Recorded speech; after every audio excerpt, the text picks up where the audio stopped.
What's up, everybody? Welcome into the Athletic Fantasy Football Podcast. We are here on Monday, November 15th. Michael Beller, your host of this episode of the Athletic Fantasy Football Podcast.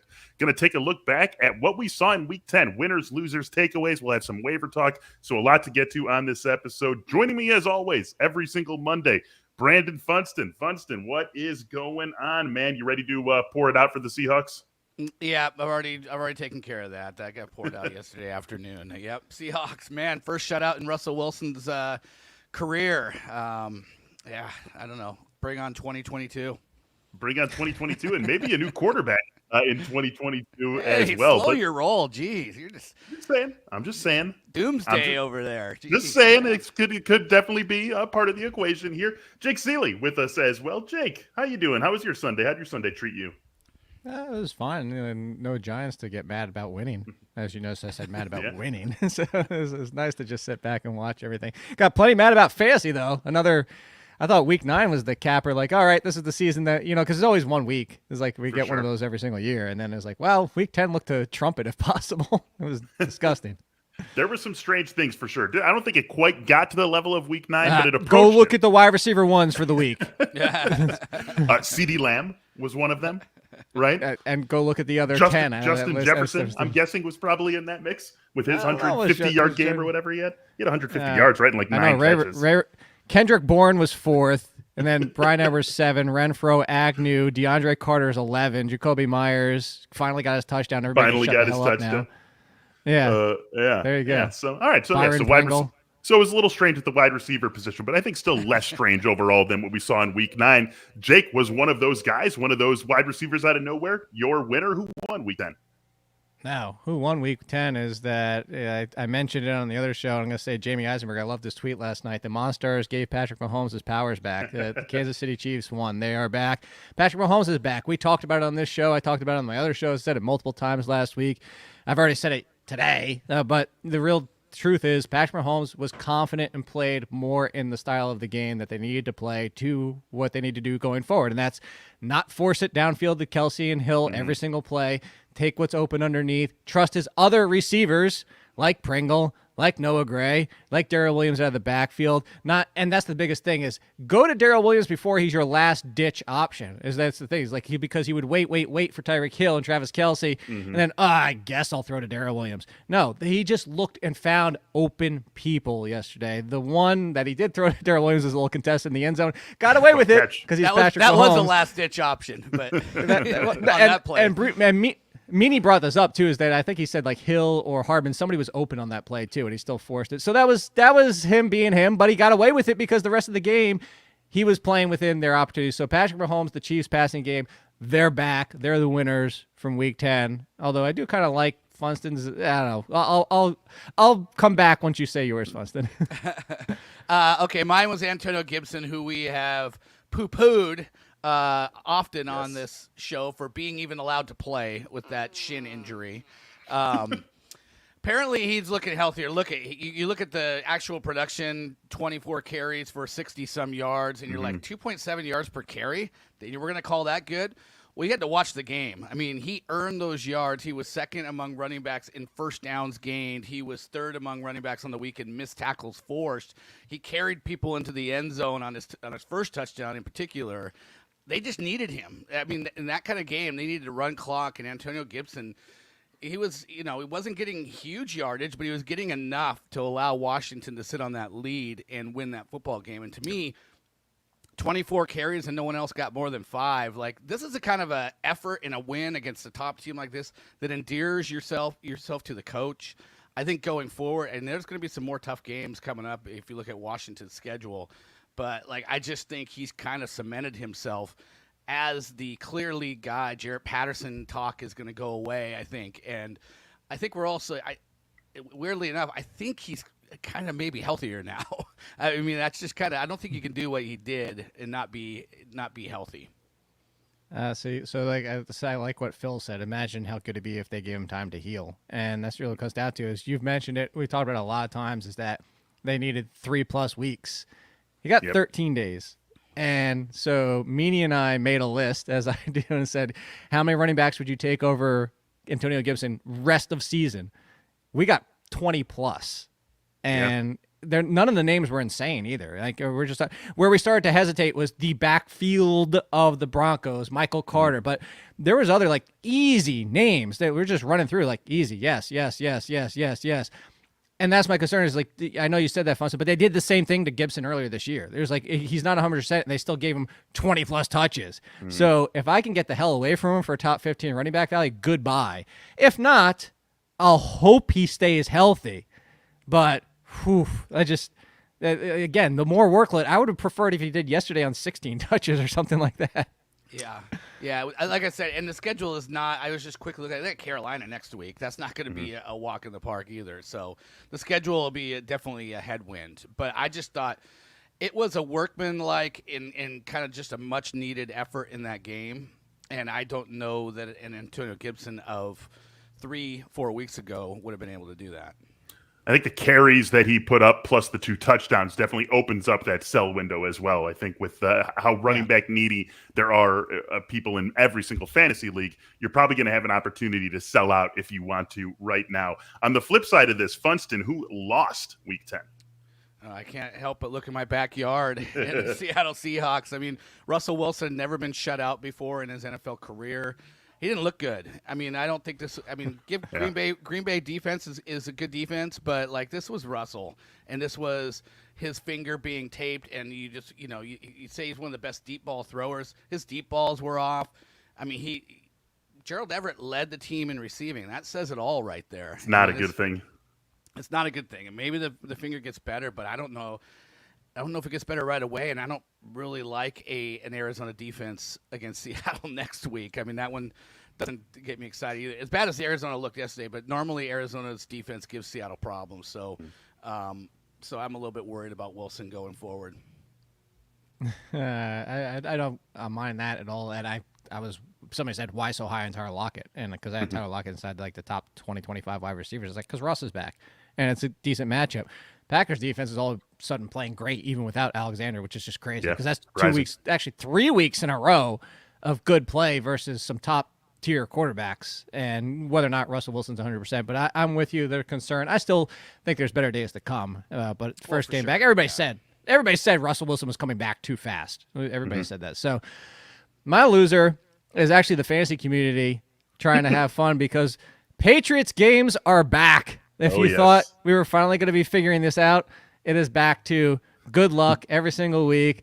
If you could sell Rhamondre Stevenson now, I would do it in a heartbeat because I don't know that Damien Harris gets Wally pipped, and I don't know that we're not looking at a full-blown, we're back to the Patriots being the Patriots. All 4 get involved every single week. Next week it's going to be Bolden. Next week it'll be J.J. Taylor. Next week it'll be Stevenson. Next week it'll be Harris. Like, we had fun. We trusted Harris for a really long time. Get the hell away from it. And honestly, their receivers are the same thing. That entire team, there's zero predictability on that team outside of Hunter Henry, really. Weekly touchdown is about the only thing you can predict. Let's transition into that game then, since we're talking about it right now. Patriots just blow the doors off the Browns 45-7.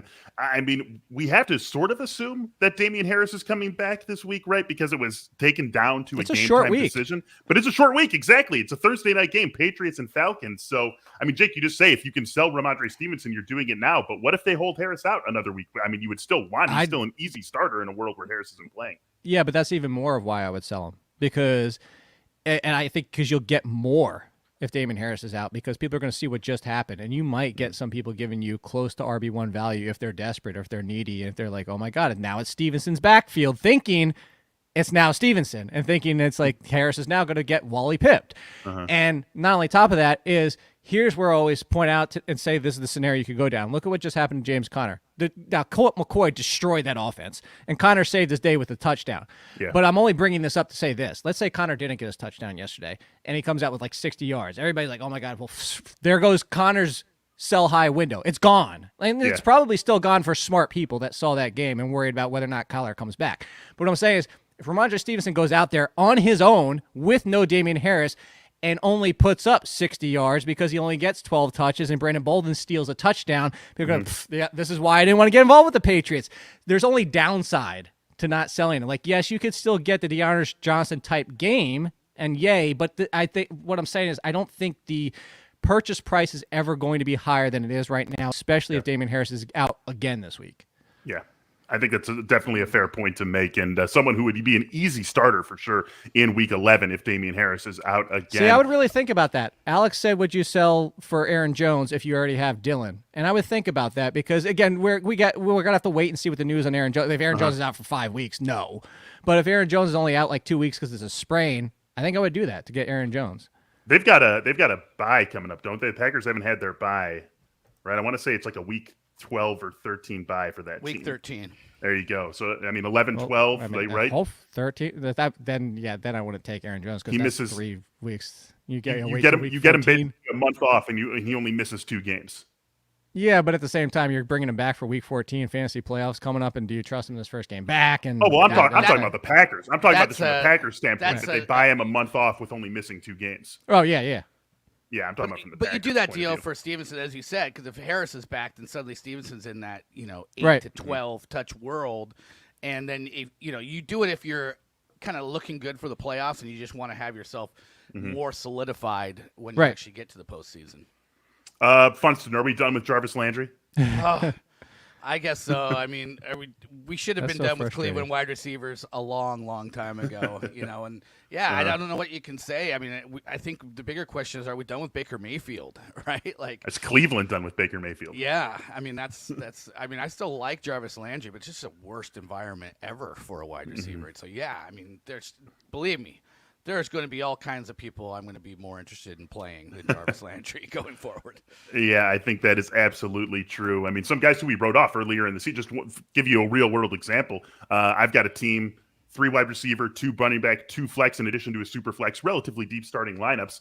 And I've got Allen Robinson sitting on that team. And I was someone who we wrote off a few weeks ago. Well, now if I'm having to make a decision between these 2 guys, Allen Robinson is easily in a lineup ahead of Jarvis Landry. So it's just looking really ugly for that Cleveland passing game. Maybe we have an improving passing game in Carolina. You guys, Panthers putting the hurt on the Cardinals 34-10. The Panthers come out with a victory, and we all know the biggest story here from a fantasy perspective, Cam Newton back in our lives in some ways. Probably going to be starting for this team in Week 11. So where does he fit in? Jake, if you are just in a traditional 1-quarterback league, who would your quarterback have to be? What would your quarterback situation have to look like right now to want to be going after Cam if you can get him? Matt Ryan, that was fun. Like, really, it's kind of mid to back end QB2s, because even with Cam Newton, what we've seen before is the passing is going to limit him. Hopefully, maybe it looks better than it was Carolina than he was with we saw with the Patriots, because if it's that passing, then forget about it. Like, it's even tough to trust as a QB2 because it's all on the rushing side. It's all the rushing touchdowns on top of it. But, I'm looking in that range, like Tua with the injury situation that he's dealing with is, maybe that's where you go to Cam Newton, Teddy, those kind of names. That's what I'm looking at. Like Heineke, if you were playing that game for a while, as much as I hate to say it, but that's the truth. If you're playing that kind of range of quarterbacks, then sure, you go for Cam Newton for the upside, because if he has any semblance to a passing game, this is why we like Taysom Hill. So Cam Newton, Taysom Hill, I think would be in the same conversation, like QB 15-ish. Yeah, I think it's like if you drafted Trevor Lawrence and Baker Mayfield as your combo, and you're like, you know what, Why'd you draft Baker? Yeah, that would just like be you know. Yeah, it was a national TV commercial ad campaign, and you wanted a little pizzazz with your backup quarterback. So nothing says pizzazz quite like progressive commercials, right? I mean, that's right. that's really what screams it. Cam's obviously got much better weapons in Carolina than he had last year in New England, so I think that's something that maybe also redounds to his benefit. We'll certainly take a look at that as the weeks go on. Arizona, this was an ugly game for this team. Now they play in Week 11. They've got a bye in Week 12. Are we comfortable assuming, Funston, that all's well for this team when Kyler returns? I mean, I don't know all's well. Is he going to return 100%? He hasn't been running. I've kind of brought it up a lot that I don't think he really wants to run a whole lot. I think all's well when DeAndre Hopkins is back and they're healthy across the board at wide receiver. It's going to hurt a little bit with Chase Edmonds. He was kind of a nice weapon to have out of the backfield in the passing game. Sure. So if Kyler's not running as much and you don't have Edmonds there, and some of the other guys like Hopkins have been out, all's not well if Kyler returns. But I think if you get most of those guys back, we're not going to get Chase Edmonds back right away, but I think they'll be fine. just, I think you have to temper expectations. I'm not going to slam dunk him into the top 6-5 quarterbacks week in and week out for a little while. Week 11 next week, they're at Seattle, and then they have the bye, and then they're at Chicago, right? So, it's like you wonder if maybe they let Kyler sit one more week and just get him that bye, get him to the bye, and then bring him back. And Hopkins. And Hopkins. So it's going to be something and if Colt McCoy's at quarterback and there's no Hopkins, I'm not starting anybody. Screw it. I mean, outside James Conner. We saw how ugly things can be for that offense in that exact scenario just yesterday. So definitely something that we're going to have to watch going into this game against Seattle. Next game up, guys, I want to talk about Vikings and Chargers. Vikings come away with a 27-20 victory. And, we've had this discussion a couple of times on this show over the last few weeks, but we got to bring it back up. Jake, I mean, should we be worried about Justin Herbert? Less than 6 yards per attempt again yesterday over his last 4, just 6.6 yards per attempt, 6 touchdowns against 4 interceptions. Mike Williams, a ghost yet again.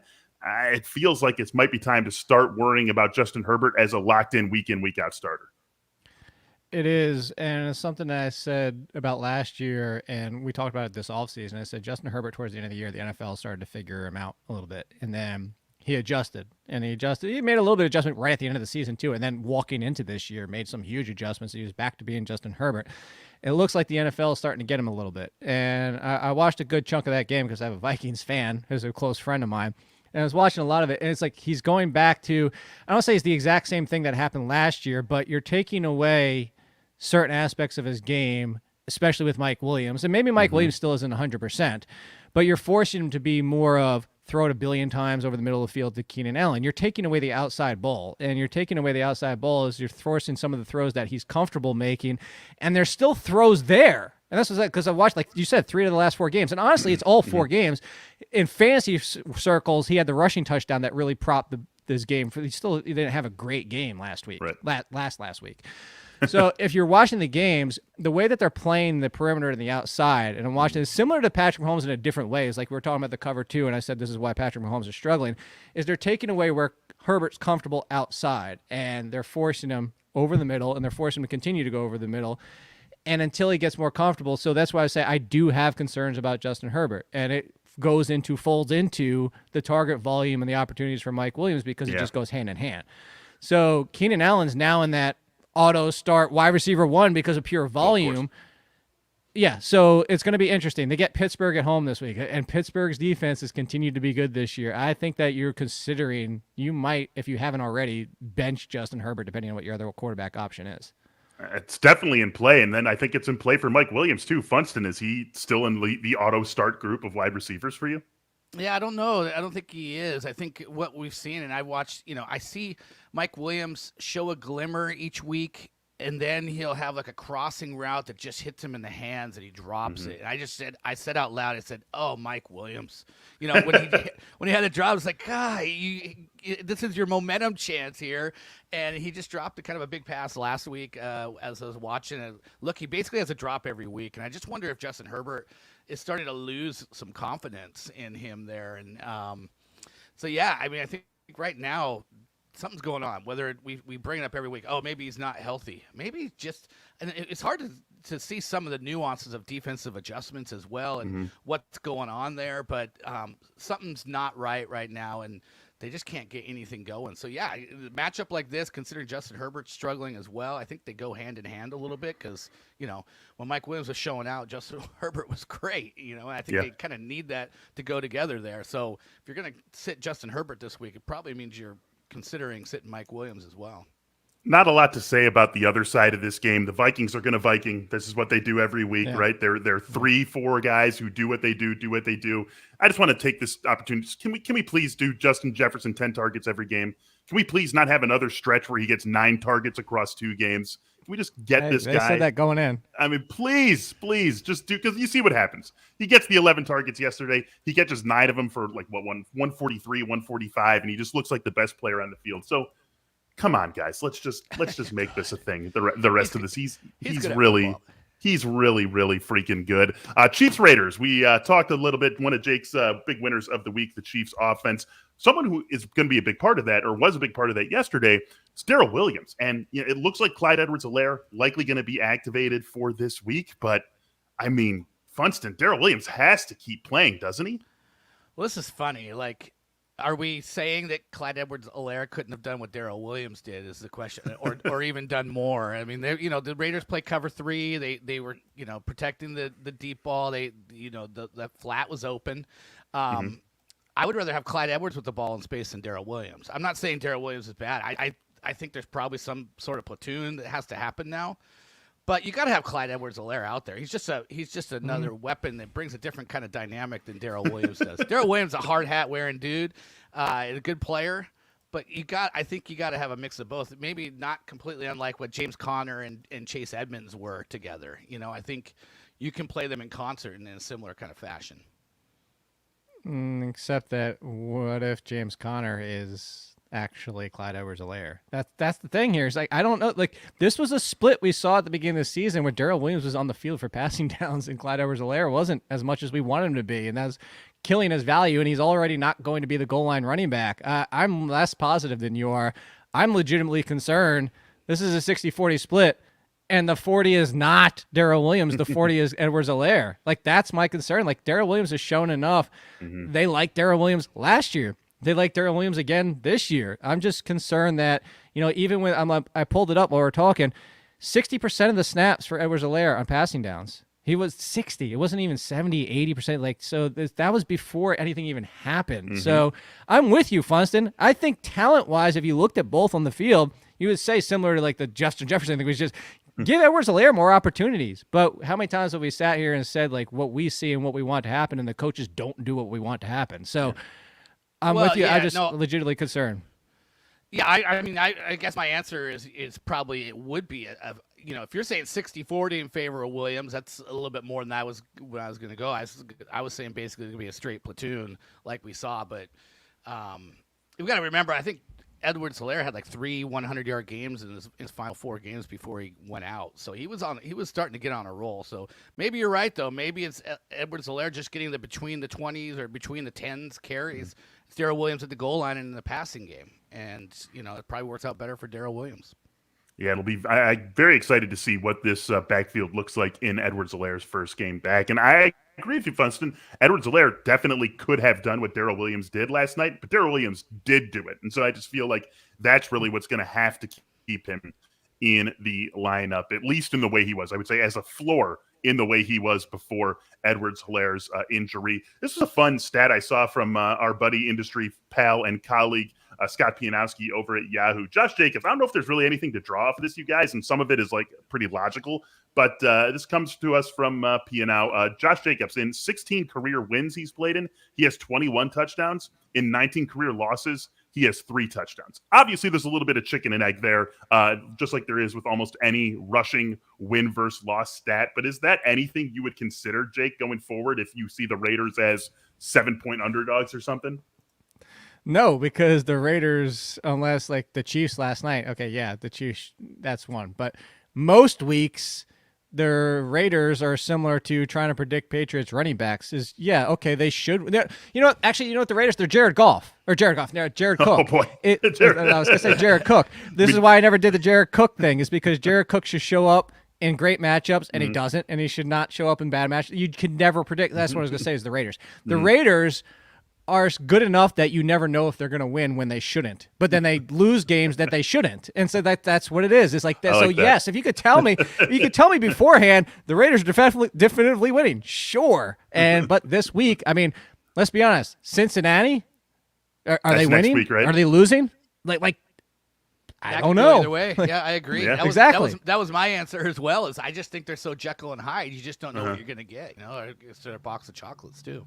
that's a huge Giants game. That's the Giants game. It's right there. And you know what? In that Giants game, he went ballistic in that game, by the way. Yeah. So again, that doesn't even always add up. I just thought it was a fun little stat to consider and think about. And that's a big game next week, Raiders and Bengals, with the way the AFC is just totally clumped up, right? I mean, Bills, Titans, and then like throw them all in a bag and let's see who's going to be in the playoffs. That's a huge game for the AFC wildcard race between the Raiders and the Bengals in Week 11. But we'll talk about that when we get to the Thursday show. A lot of nice games actually on the slate for us in Week 11. And now for you, Work attire has changed. We all know that the days of wearing uncomfortable business attire are over, but you don't have to sacrifice style or comfort with Cuts clothing. I have some Cuts clothes myself. Obviously, they sent them on over, a couple of T-shirts, a couple of zips, and just super comfortable, and it looks good. That's my favorite thing about it, that it looks good. Not only does it feel good, it also looks good. I can wear it on camera right here. I can go out and go out to dinner with my wife and still keep it on. It's clothing that feels good and looks good, and you don't really have to worry too much about anything in any realm there. We've got a whole range of clothes as well for all occasions, all seasons, polos, bomber jackets, joggers, whatever you're looking for. Cuts clothing has it. We all know that shipping is a little bit of an issue right now, and in preparation, Cuts is starting their sale season early for you. 30% off site-wide right now. You can have worry-free holiday shopping. This lasts through December 3rd. So head on over to Cuts Clothing today to get 30% off site-wide, again, through December 3rd. Upgrade your wardrobe and maybe your friend's wardrobe, your brother's wardrobe, your dad's wardrobe with world-famous shirts, joggers, or all-new outerwear. That's CUTS Clothing. .com, again, through December 3rd to get 30% off. This holiday season, the best deal in wireless can only be found at Mint Mobile. Right now, when you switch to Mint, buy any 3-month plan, you'll get another 3 months for free. As the first company to sell premium wireless service online only, Mint Mobile lets you order from home and save a ton with phone plans starting at just $15 a month. By going online only and eliminating the traditional cost of retail, Mint Mobile passes significant savings on to you. All plans come with unlimited talk and text, high-speed data delivered on the world's largest 5G network. And with Mint, you choose the amount of monthly data that's right for you. You can stop paying for data that you don't use. You keep your phone, you keep your contacts, you keep it all. You just make the move over to Mint. For a limited time, buy any 3-month Mint Mobile plan and get 3 more months for free by going to mintmobile.com/fantasy. That's mintmobile.com/fantasy. Cut your wireless bill to $15 a month and get those 3 months for free. mintmobile.com/fantasy. All right, guys, Packers and Seahawks. Sorry, Funston, we got to get to this one. You talk about the Seahawks being a loser, but is there a chance that they're just in a Dak Prescott-like cycle that the Cowboys were in, right? First game back from injury with the superstar quarterback. They get blown out by the Broncos, and they bounce back and score 43 points against the Falcons. Could you argue that the Seahawks are in that same sort of cycle right now? No, I think if you go back and look, Russell was starting to wane a little bit before he even got hurt. And, there was a lot of talk about this Rams offense, the Shane Waldron offense, bringing in the concepts there. And as I watched the season transpire, I kind of questioned whether Russell can run that offense. I think he's play action, big play quarterback that has a hard time throwing over the middle, especially on those kind of like hit a receiver in stride across the middle kind of stuff that you see from Cooper Kupp and Robert Woods. And without a running game and without I think they need to get Chris Carson back. They need to establish that run so that you can get big plays off of that. But until that happens, I'm just worried. And I just, that finger was off. Like, I don't know how long it's going to be before that finger is good. Is it 2 weeks? Is it 3 weeks? Is it next week? I don't know. But right now, he just doesn't look like he has the same kind of accuracy and the ability throwing the ball that he did before the injury. Just getting some word here from Adam Schefter, the Packers, expecting a 1 to 2 week absence for Aaron Jones, a mild MCL sprain, which does take them right up to that bye that we talked about. So what are our expectations?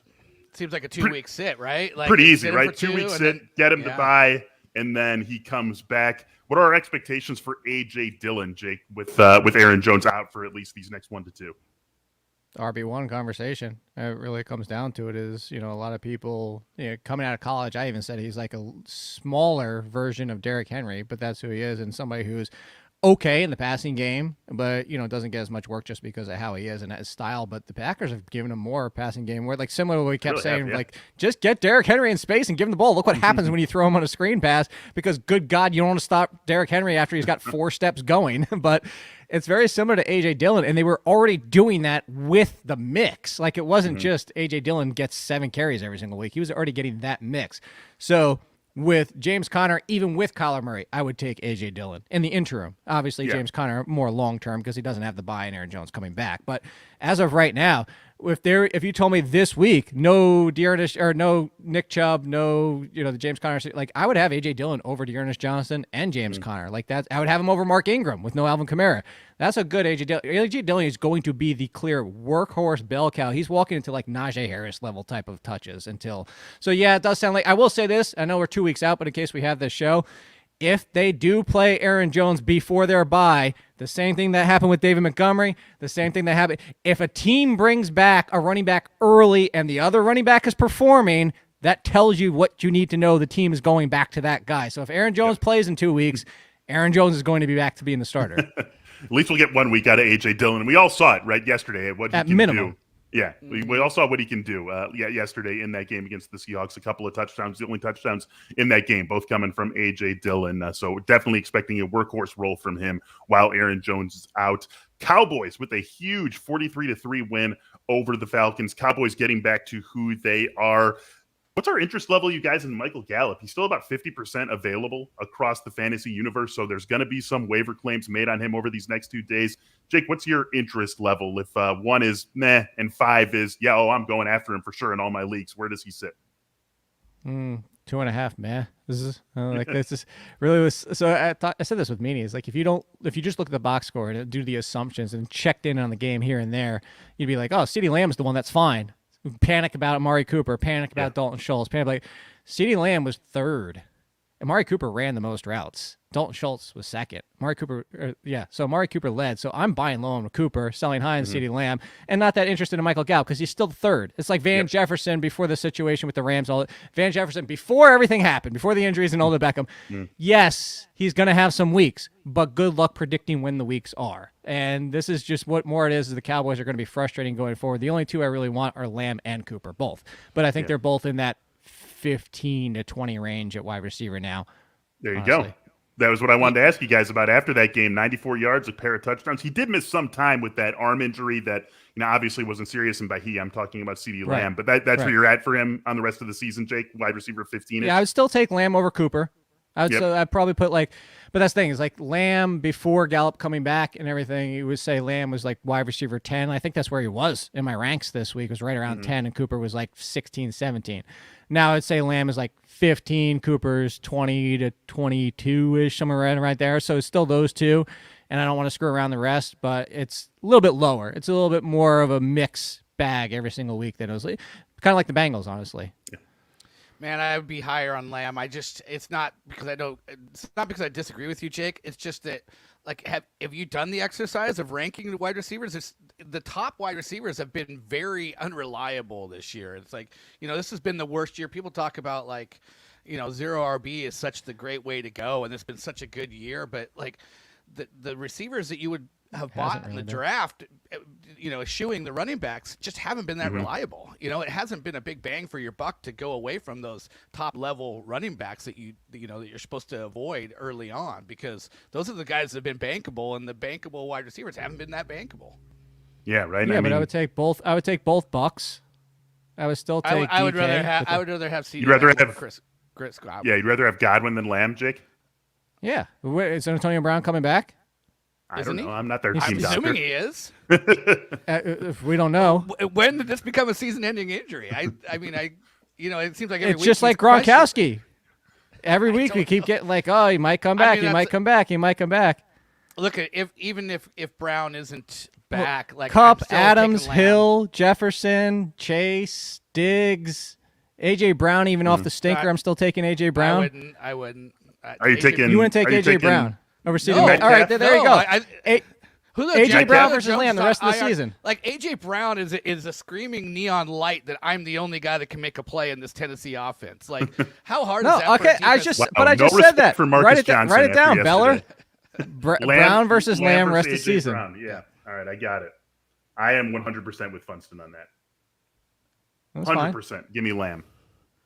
Give me Lamb, absolutely. The only way A.J. Brown beats Lamb the rest of the way is if he goes up against a terrible defensive coordinator that gets like 4 touchdowns in one game. He'll have like 1 or 2 games that'll be better than anything CeeDee Lamb will do the rest of the way, but he'll also give you those valleys. The one for 16 like he had yesterday. Hey, yeah, you can keep arguing this. We're making it. We already made the bet. You don't have to keep.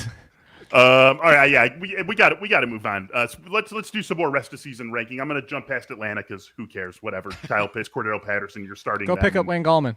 You don't want to start anyone else. Do you really want to pick up Wayne Gallman? Now you're going to make us talk about Atlanta. You really want to pick up Wayne Gallman? You want to pick up Wayne Gallman? It's over. Mike Davis is over. Finally. Well, I know Mike Davis is over, but who cares? Yeah. Because the next man up, if Cordero Patterson goes down, you're going to be like, oh, everybody's going to go spend the rest of their fab on Wayne Gallman. No, put him on your team and stash him until it happens.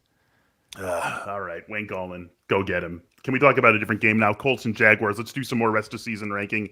Jonathan Taylor, is he the RB1 the rest of the season? Does anyone want to make that argument? Yeah, Funston? Why is it an argument? Like the guy's like, look at what Christian McCaffrey did yesterday. I was gonna say, yeah. Yeah, but he also was on the sideline in a blue tent for a little while too. Like Jonathan Taylor is just, if you just want to have peace of mind and not, and be able to sleep at night, I think Jonathan Taylor is your number one. Certainly Christian McCaffrey Keep going. Can make the case, but it's peace of mind. Peace of mind, yeah. Jonathan Taylor, like, is McCaffrey your one? You're just gonna ignore all the injury, ups and downs that we've seen the last couple of years? Yeah, why? Because Jonathan Taylor can't get hurt touching the ball 25 times a game. It's just more opportunities to get hurt the more he touches the ball. Really though, he made it to 20 carries for what, the first time? No, again, Derrick Henry was a fluke injury, but he's touching the ball 25 times. Every time you touch the ball is a likelihood to potential another injury. Saquon Barkley touched the ball and got hurt twisting an ankle, stepping on it, dude. But what I'm saying what I'm saying is that the likelihood of Christian McCaffrey getting injured versus Jonathan Taylor, I would put my odds on Christian McCaffrey getting hurt. That would be like minus 500. That's I'm not going to play that game. More likely. Yeah. Well, I'm not playing that game either. But if you're having that discussion, it just has less miles. I mean, there's a lot less mileage. I'd still take I'd still take Christian McCaffrey. If Matt he did what he just did without even having a touchdown, and so Christian McCaffrey. But look, who cares? Christian McCaffrey, Jonathan Taylor, Najee Harris deserves to be in this conversation too. It's a fun conversation to have, and plus it gives me an excuse to pull out this shirt. When you said Wisconsin, you said it all. That's it, right there. Go Badgers. Go Jonathan Taylor. He's not the Badger curse like the other running backs. He is a unique man unto himself, and we're seeing that. The biggest loser in my mind of the week was from Wisconsin. So, I mean, North Carolina State first. Oh, that's right. Jacksonville's defense, you guys, they actually, other than Jonathan Taylor, it's a strange box score to look at what the Colts did. Right, 5.5 yards per attempt for Carson Wentz. Like Michael Pittman grinded his way to 6 catches for 70 yards. This coming after what they did to the Bills. Is there something afoot in Jacksonville, Jake? I said that I tweeted that yesterday. I said on the show this morning with Chris Meany, I said, let's be realistic. The Jaguars' offense is crap, but is their pass defense not something that you need to be it's not the Steelers, but just something where it's not the cake matchup it used to be. This is why I had T.Y. Hilton. It's just I whiffed on this one. I said it 100%. I had T.Y. Hilton as a strong wide receiver 3/4 on that fringe as that boom bust conversation of a lot of those guys in that range. Very close to Odell Beckham this week, who hasn't played yet. And he got 1 catch for nothing. And Carson Wentz, the biggest thing is Carson Wentz did nothing overall. Michael Pittman had a decent day. But the Jaguars defense 2 weeks in a row, passing game-wise, has done a really good job. Now, again, I'm not saying all of a sudden we'll be scared of them, but we're talking about more of your ancillary options going forward. I'm trying to see, who do they have this week? I was looking for Jacksonville. San Francisco. San Fran, yeah. San Francisco. So, maybe depending on what happens, we have to see what happens tonight. Maybe if Brandon Ayuk comes out of tonight's game and he's the third option again, maybe you're okay, maybe Brandon Ayuk's not a worthy play next week. That type of conversation is what you have going forward. All right, guys, one more thing from this game. I wanted to get into one of the official players of this show, and that is Dan Arnold. Do you guys know that Dan Arnold is still 26% rostered on Yahoo, 51% rostered on CBS? And it's the target share is massive for a tight end. And something that just jumped out at me, if anyone is not yet convinced about Dan Arnold, yesterday in that game when they're trying to make that comeback, third and 5 from the 7-yard line. They can pick up a first down without scoring a touchdown. Dan Arnold lined up outside, first read, Lawrence throws it to him. He gets the first down. They score a touchdown on the very next play. Not only is Dan Arnold producing, the Jaguars love him. He's the most bankable player in this passing game right now, right, Funston? Yeah, how many times did we have to say Dan Arnold and start sick questions on Sunday morning? I mean, he was like the guy that everybody wanted to know. Should I start Dan Arnold or Ricky Seals-Jones? And we're like, Dan Arnold. Are you not paying attention? Look, the only thing he's not doing is scoring touchdowns. I think he had a 2-point conversion, though. He did after that touchdown. After James Robinson punched it in, and then he got the 2-point conversion. Yeah, but he's a bankable 60 yards right now, and that's all you can ask for from a tight end. 4 catches, 5 catches, 60 yards. Take it every week. Please, everyone, go out there and get Dan Arnold if you are in need of any tight end help, because the dude is going to give it to you. Is something preventing you from achieving your goals? What interferes with your happiness? Check out BetterHelp.com/AFF. BetterHelp will assess your needs and match you with your own licensed professional therapist. You can connect in a safe and private online environment. It's very convenient. Start communicating in less than 48 hours. And the best thing is it's real professional counseling. It's not a crisis line. It's not self-help. It is professional counseling done securely online. You can send a message to your counselor at any time. You're going to get timely and thoughtful responses. And of course, you can schedule weekly video or phone sessions. These are licensed counselors with a number of specialties. As a listener of the Athletic Fantasy Football Podcast, you'll get 10% off your first month by visiting our sponsor, BetterHelp.com/AFF. Join the more than 1 million people who have taken charge of their mental health. Again, that is BetterHelp, HELP.com/AFF. Ritual is a plant-based, sugar-free protein powder reimagined to be a building block for your daily life. Protein powder supplements, they can be a little bit intimidating because you're not exactly sure what's in them. That is not true with Ritual. Ritual was made to make nutrition safe, transparent, and free of all the other BS that can make it hard to find the right products. It's made without gluten or genetically modified ingredients. It provides essential protein and nutrients that support bone health, brain health, and lean muscle mass. Mixing it up, simple as just shaking 1 scoop into a water bottle and you get a one-of-a-kind recipe that gives it a richer, tastier flavor than any other shake. Me personally, I've got some of it at home also and just love that I know exactly where it's coming from. I know where it's coming from. I know what's in it. And just as importantly, I know why what is in it and why that's good for me. So why not shake up your Ritual to make trying something new a little less scary? Ritual's offering a money-back guarantee if you're not 100% in love. Plus, our listeners are going to get 10% off during the first 3 months. Just visit ritual.com/TAFF to add essential protein today. That is ritual.com/TAFF. All right, guys, a couple more games for us still to get to here. Let's talk about the Bills and Jets. 45-17, the Bills run away with a victory there. Bills bounce back. We all said this a week ago. Don't worry about the Bills in that game against the Jaguars. We were just talking about the Jaguars defense.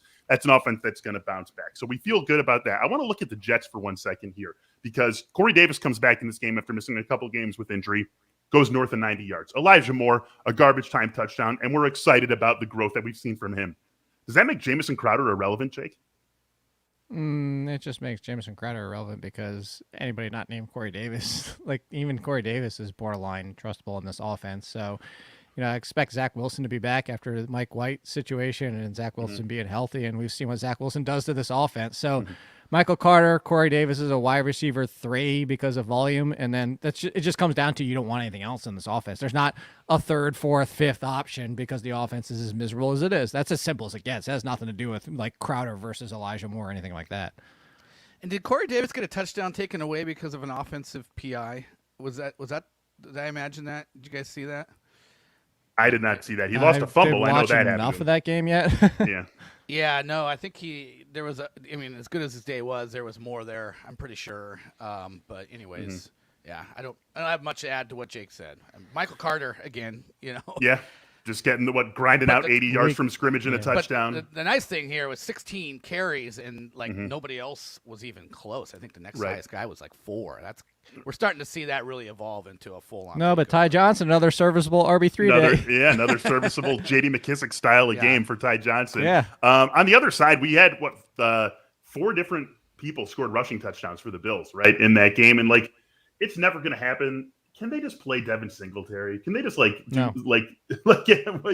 not? Why can't they just do it? He's not that good.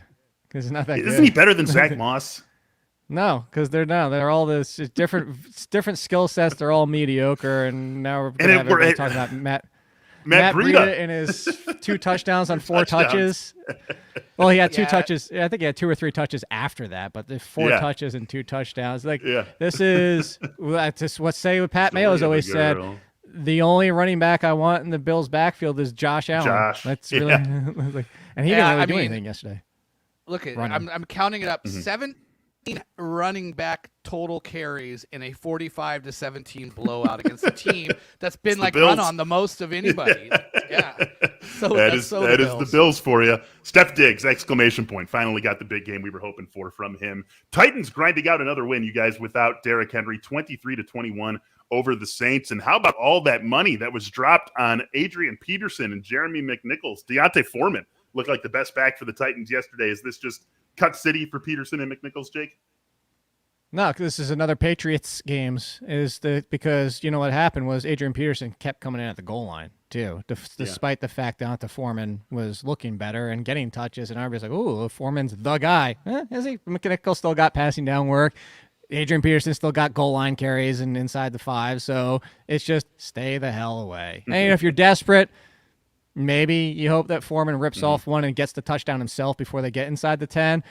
And that'd be the only one I would try to go to, but because I'm not trying to predict Adrian Peterson getting a touchdown on 30 yards, so I'm not going to play that game. But really what it comes down to is, just stay away if possible.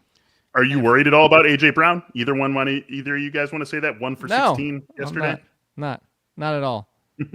Not one bit. We've already not even the tiniest. We've already shred. played our hand on this one. We've already shown our hands on we have a little bit, but I wanted to ask about it again. How about the other side of this game, Funston? No, because real quick, the respect needs to be given. I've been saying this for how many weeks?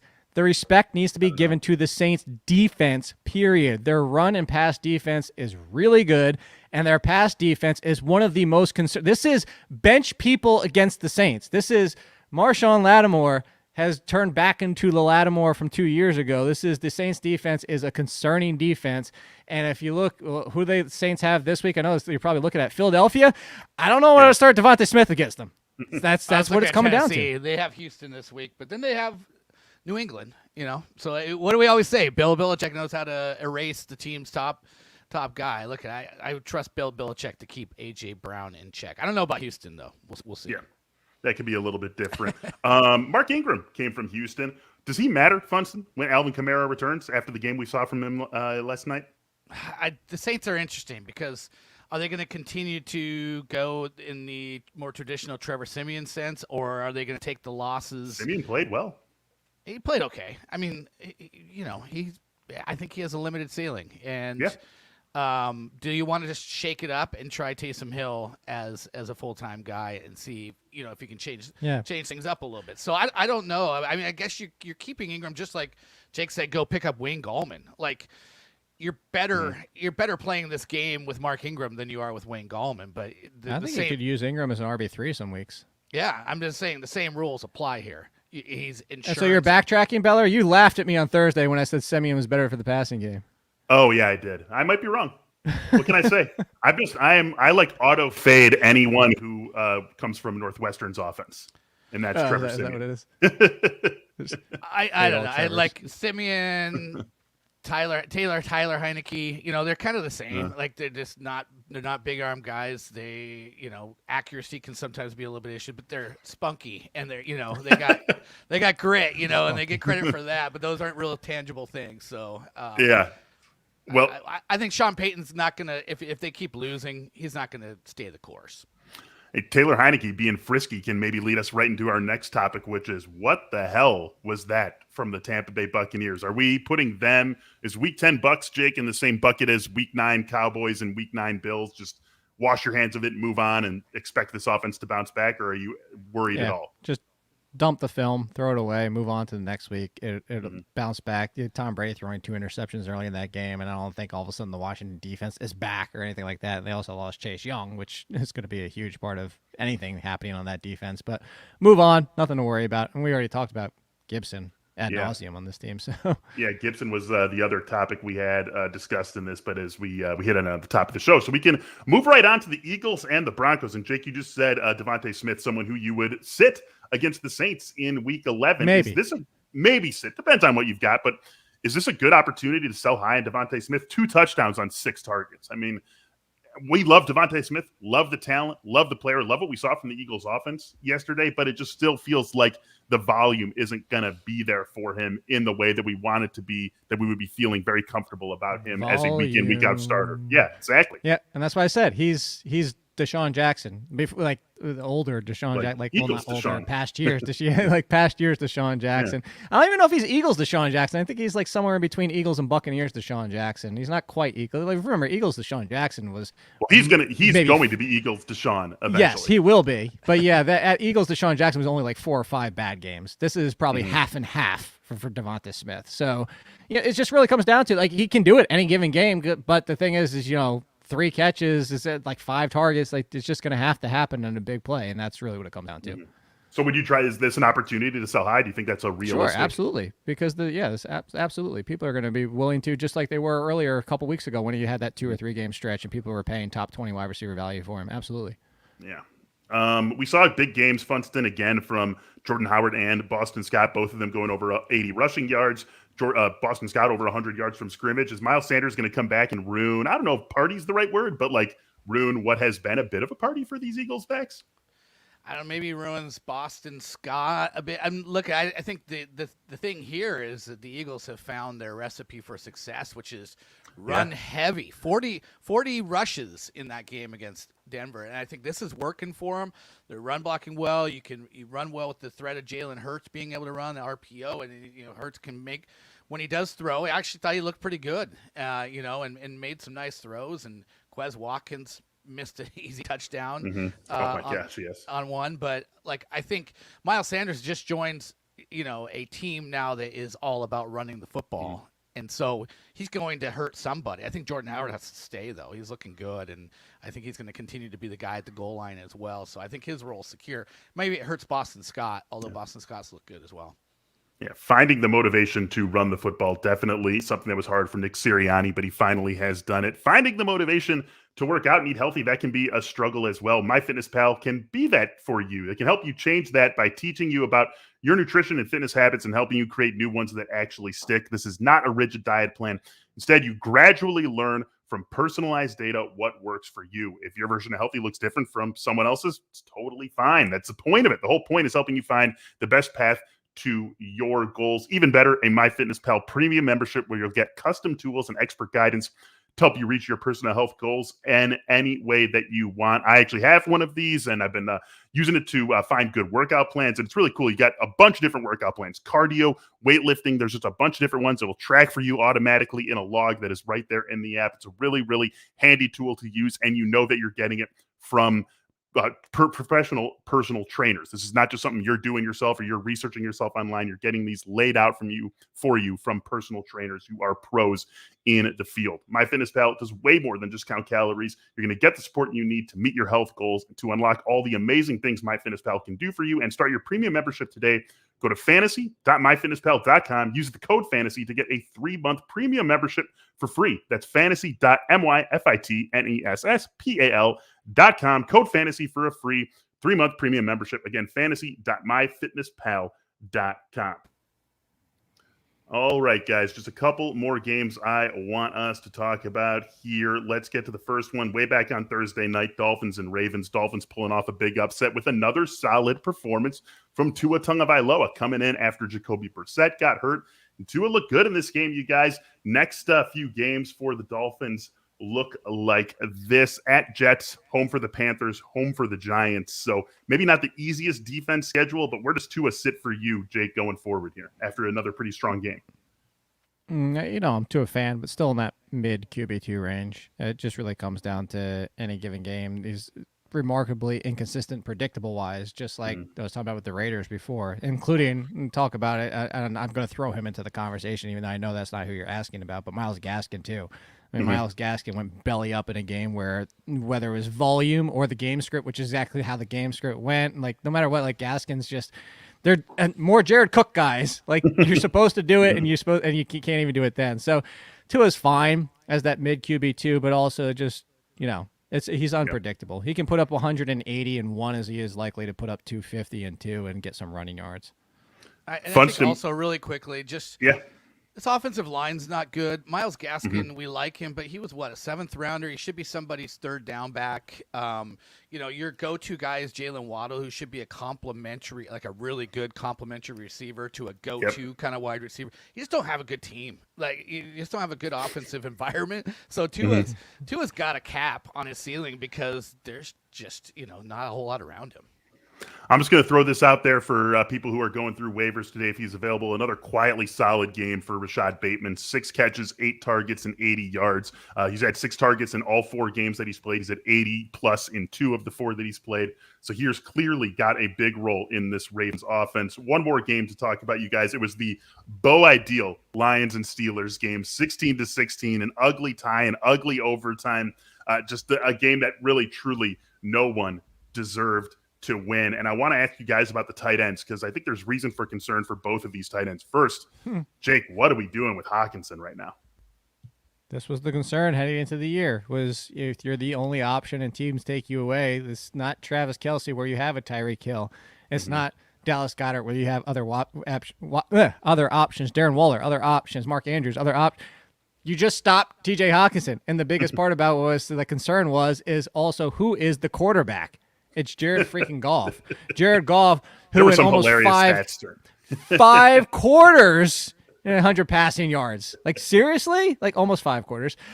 That's what it came down to. Hockenson will have better days, but he'll also have days like these. And honestly, if you're saying going forward, if I know Logan Thomas is healthy, I take Logan Thomas over TJ Hockenson. Hockenson is legitimately in the conversation of the Higbees, Goddards, Dan Arnold with no touchdowns, and then Hunter Henry with touchdowns but no yards. He's in that conversation. Yeah. Well, first of all, here's a good thing. Here's good news for TJ Hockenson managers. Is okay, Pittsburgh, congratulations. You just shut out TJ Hockenson. What did it get you? A tie. You're the only team in the league that's tied with the Lions. They've lost every other game. You let DeAndre Swift run 33 times for 130 yards. It may not be runs for the other guys too.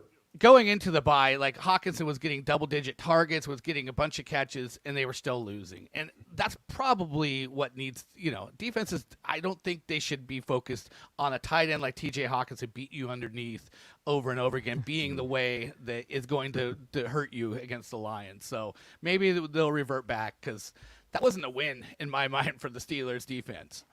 Yeah, I don't know. They got run all over, right, by Swift and by so I would Mark Jefferson with the big run and Ogwubike with the big run. They did not look good against the run. That is absolutely true. Ben Roethlisberger, we know, missed this game because of COVID. It was something that came up on Saturday. Week 11 already in doubt. Can you play the air fryer, Funston, in Week 11 if it's Mason Rudolph and not Ben Roethlisberger? I was just looking at who they're playing. They're playing the Chargers. I don't care who they're playing. Yeah, I know. I just was curious. The biggest thing is they immediately gave Ebron 17 routes to Freiermuth 33 in his first action back. It doesn't make sense. It's stupid, but 35 routes for any tight end. Yeah. What did Deontay Johnson end up with as well? I mean, there's more questions about 48 routes and 7 for 80 something. He had the fumble that 12 crushed targets. him late, Deontay does his thing regardless of who the quarterback is. If it's Mason, no. That's what I'm saying. Mason, no. Roethlisberger still, because Freiermuth's still in the. Dawson Knox had a miserable week, but he's in that. Those are the conversation fringe tight end ones. Freiermuth 9 targets, 5 catches, 31 yards. I don't know. I mean, go play Ray McLeod. I'm not ranking him top 10, but I'm probably still ranking him top 15. Hey, here you go, Funston. Dalton Schultz against Kansas City or Freiermuth with Mason Rudolph against the Chargers? Yeah, I'll go with Schultz. Yeah. See, and there you go. Yeah, I think we all would. Are you guys big air fryer guys by any chance? Do we have to have this conversation again? It's just a joke. It's just a joke to end the show. Ba-ba-ba-ba. Awesome show, you guys. Love it. Thank you all for joining us on this episode of the Athletic Fantasy Football Podcast. It was very fun wrapping up Week 10 with you, and we'll be looking ahead to Week 11 the rest of the week. For Jake, for Funston, I am Michael Beller. Thanks for being with us. We'll talk to you soon. See ya. Enjoy Monday Night Football.